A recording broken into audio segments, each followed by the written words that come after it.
When the blitz is on, you need to protect your most valuable asset. That's why the NFL looks to Cisco Security, powered by AI, to protect their data from cyber attacks. When the game is on the line, the NFL relies on Cisco. No, I just spoke on the radio not too long ago. Obviously, we're disappointed with the first quarter of the season. Um, we just have to do a better job coaching, a better job playing, and really taking advantage of our opportunities. Yesterday, we missed on our targets. Our targets coming off of the Jets week and scouting San Fran. Defensively was to keep the quarterback in the pocket. You always want to limit big plays, which we didn't do that. And I would also say the edge in the run game was shaky. Offensively, we talked about not turning the ball over. We did turn the ball over, and this team is still. Look, we have to learn from those mistakes, and we'll take our lumps along the way. I think the guys understand that, so looking forward to them getting back in the building, hopefully with good energy and ready to go. Hands up. We'll open up with questions. We'll start with Mike Reese, followed by Mike Giardi. Morning, Jerod. Morning, Mike. When it comes to learning from the mistakes, on the Ramondre fumble, went back to watch it, and I'm curious what the coaching point is. I mean, it looked like he's got the two hands around the ball. What is the coaching point? Obviously, it looked like the guard maybe missed a block. Yeah. Tell me what you saw.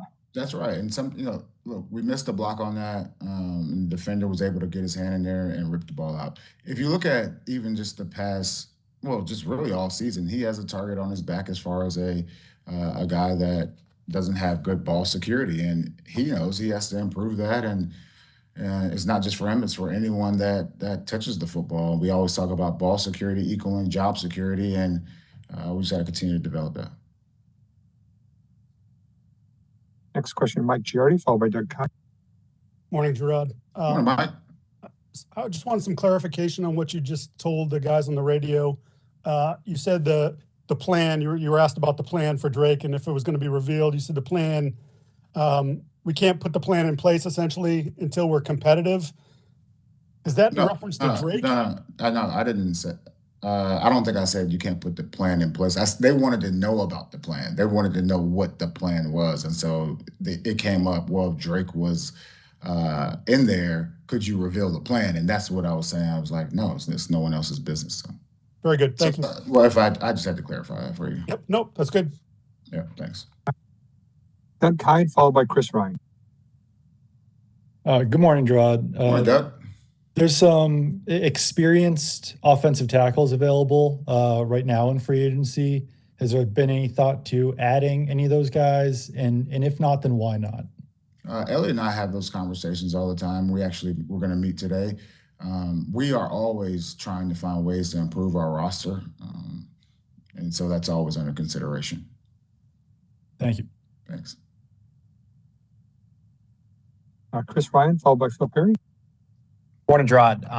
Morning. Just from your standpoint right now, is there more concern about what you're seeing on the defensive side of the ball or the offensive side of the ball, where you kind of felt like the defense was going to be an integral part to winning this year, and some of the areas that you highlighted as being strengths, it seems like you haven't kind of hit the mark with tackling and getting the ball quick and turnovers? Yeah, early in the season, I would say just look at it from a quarterly review.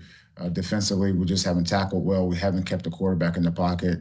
There have been times where we've covered well, and also times that it seems like receivers are wide open. That's something that we just have to get better at. And really, special teams had a great game yesterday, but offensively and defensively, we did not.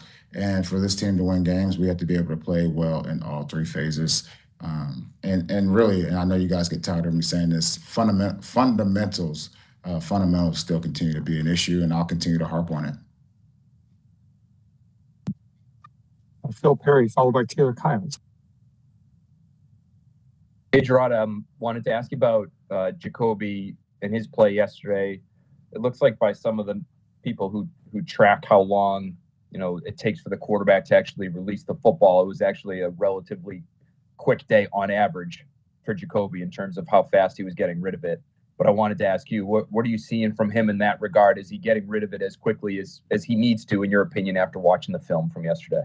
I mean, when you play a good defensive front, a good defensive end, we definitely have to get the ball out quick, and that was part of the game plan. I'll tell you guys, the game plan was to run the ball and get the ball out into the receiver's hands so they can make yards after the catch. So I think when you talk to Jacoby, he'll always say that there's room for improvement, and I feel the same way.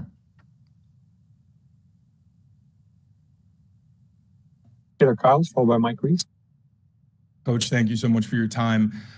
When it comes to like line games, it feels like that's been a pretty big issue for the offensive line. But as a coach, when you're evaluating, what would you say is the biggest reason for that? Because obviously there's been so many different combinations and it's hard to see everything through one set of eyes. So how do you evaluate that as a head coach? You just answered it. You should put my hat on. But that's what it is. It's it's those guys being able to having a consistent unit across the board and really seeing the same thing happening through the same set of goggles. I always talk about that, and we just got to continue to get better at it.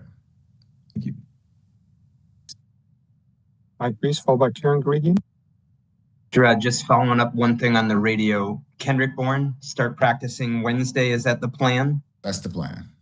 And Taki, Mapu, would they be ready to start Wednesday? Is that the plan for them? We're going to have that conversation here today. So we'll see. Thanks, Mike. Karen Gregan, followed by Sophie Weller. Morning, Jerod. Good morning, Karen. I just want to kind of take from what you said on the radio and apply it here. Jacoby is still your starter, but you have the right to change your mind at any point. Is that kind of the message? Yeah, and I'm not trying to send mixed messages. And when I said, the right to change my mind, I'm talking about the entire team. I said, because the thing about it, I always reserve the right to make a change at any given time. And so, I don't want the fans or anyone to think like, what is he talking about? Jacoby's 100% our starter. He's 100% our starter, and that's how we're going to look at this going forward. Okay, thank you. Hopefully I cleared it up. I appreciate the question. I could see where the confusion Yeah, where it's a little, No, thank you. Yeah. Sophie Weller, followed by Chris Ryan. Hi, Jerod. I was Hi, just Sophie. curious. I was curious about Joey Sly, new franchise record, and just what you've been seeing from him this season, and specifically yesterday with that kick. Yeah, I would say just mental toughness. He came in here and during training camp and they battled it out and he ended up winning the job. And I was so happy for him yesterday, hitting the 63-yard field goal. But this is a guy who has great energy in the locker room. The guys love him and he's performing well for us. Okay, two final questions, Chris Ryan and Phil Perry. Hey, Jerod, on Ramondre, obviously, you mentioned ball security equals job security. You're a guy that obviously as a player was looking to, get the ball out and create turnovers. What can he do, differently, like specifically in regard to having better ball security? Is it how he carries it? Like, how would you kind of categorize what he could do differently? I would say they were all different as far as how the ball came out. And it's a mentality. It really is. And it's easy for me to sit here and say, well, eagle claw grip, keep the nose of the football. Like those are the easy things to say. It's a mentality. And Ramondre has to do a better job of being aware of that stuff. He's a target. He's a target now. I mean, he has been a target since the beginning of the season, and now it just continues to show up. He understands that he just can't do that. Thank you. Thanks. Final question, Phil Perry. Just one more on Jacoby. And I know you've addressed this in the past, but now that we're through 4 weeks of the regular season and the offense has performed the way it's performed, why is Jacoby the best choice for you guys as your starting quarterback right now? In my opinion, look, Jacoby's I'm not going to get into the hypotheticals or why. Look, he's done a good job doing what we've asked. Are there a lot of plays that we could do a better job with? Absolutely. But I will never question his toughness, his dependability, his leadership style for this team, and that's what we need right now. Thanks, Phil. Thanks. Us. Thank you.